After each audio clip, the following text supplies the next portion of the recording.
দৃশা, তোমার পরীক্ষার রেজাল্ট খুব ভালো হয়েছে, তোমার মাকে বলবে টিউশনি ফিসটা দিয়ে দিতে। যাও এখন বাড়িতে। কি হয়েছে দৃশা? যখন ওর মায়ের কথা বলি তখনই মুখটা অন্ধকার করে। কিছু তো ব্যাপার একটা আছে, বেশি কথাও বলে না, আমাকে দেখতে হবে ওর পিছু পিছু গিয়ে।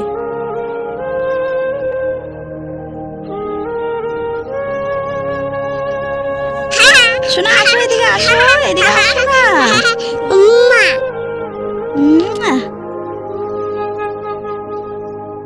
মা, তুমি আমাকে যে কেন গেলে? তুমি আমাকে ফেলে কোথায় গেলে মা?